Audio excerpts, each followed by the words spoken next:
Hello sa inyo, tayo gagala, pupunta tayo sa Green Hills. Meron tayong mga kasama dahil kasama natin si Guama.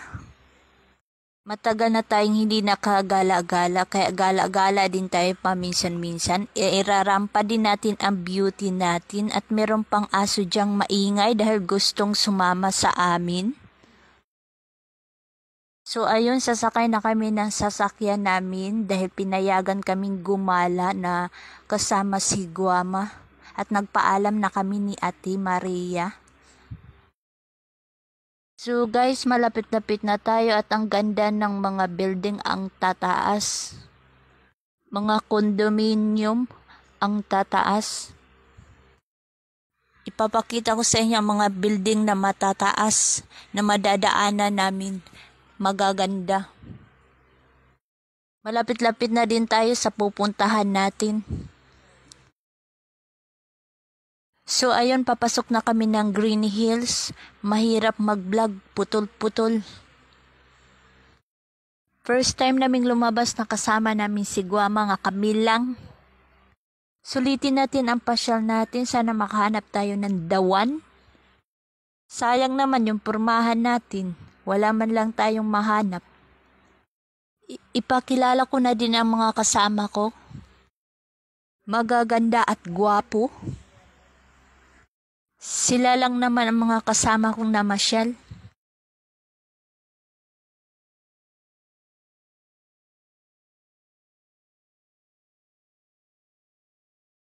Patingin-tingin tayo dahil wala sa bukid yan.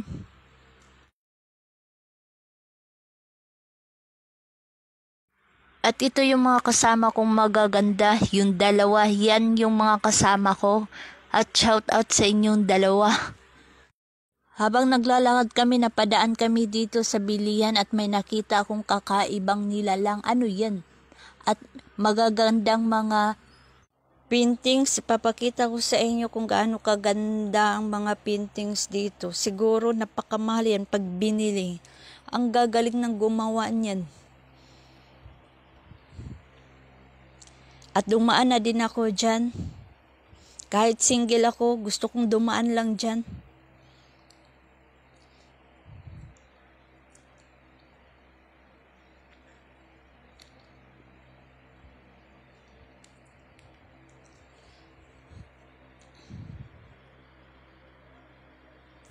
Ayun, dahil nagugutom tayo, pupunta na tayo sa kakainan natin.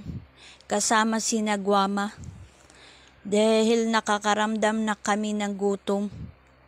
Pero napakagandang restaurant dyan. Kahit taga-bukid tayo, kailangan din natin maging social kung saan man tayo mapunta.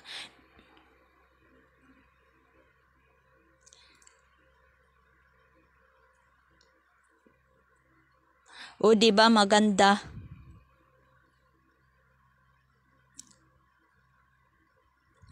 Tapos, umorder na din kami sa menu.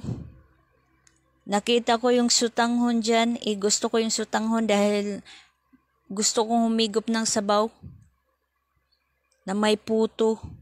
Yan ang in-order ko. Ayaw kong kumain ng madami dahil baka magsuka ako, pasintabi sa mga kumakain.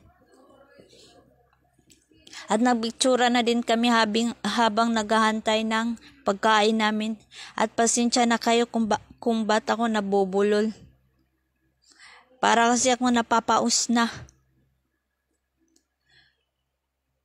So ayun, nandyan na yung pagkain ko. Nauna yung pagkain ko. Sa kanila ang tagal.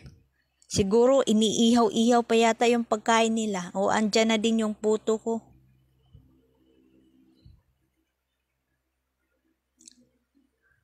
Bago tayo kumain, tayo magdasal muna at magpasalamat. Dahil sa masasarap na pagkain sa harapan natin. At yayain ko na din kayong kumain. Habang mainit pang sabaw, kainin na natin yung sutanghon at humigop na din tayo ng sabaw. Dahil ako'y nagugutom na.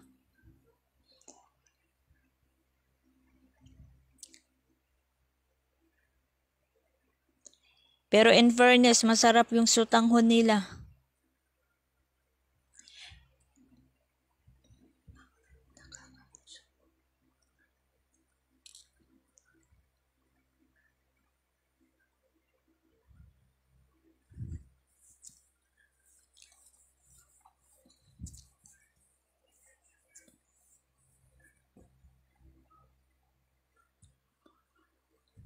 Kainin na din natin yung puto natin.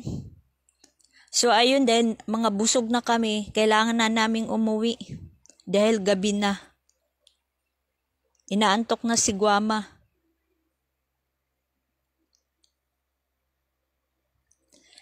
Papunta na kami sa niyan? Sa escalator.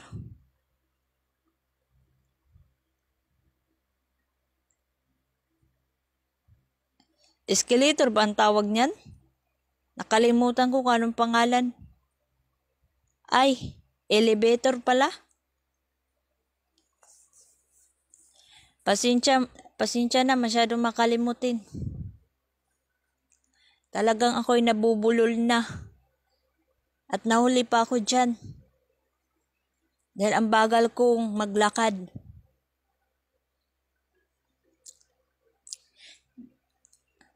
Dahil gusto pang umihi ni Guama dyan.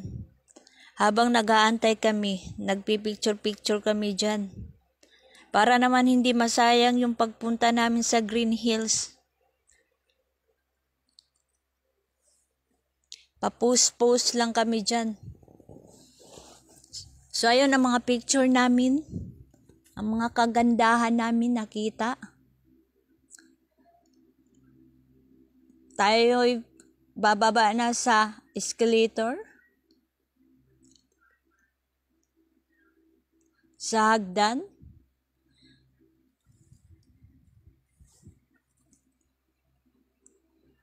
Paglabas namin, meron kami nakikitang magandang view. Sa loob ng Green Hills, merong kahoy at merong mga halaman. Maganda siyang tingnan, nakaka-attract sa mata.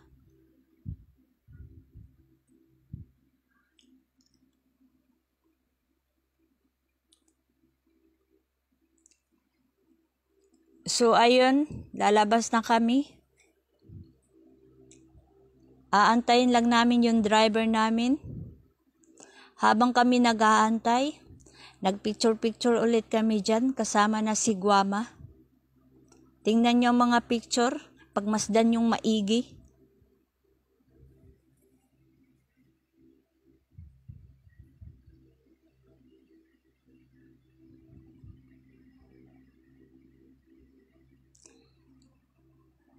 Thank you for watching.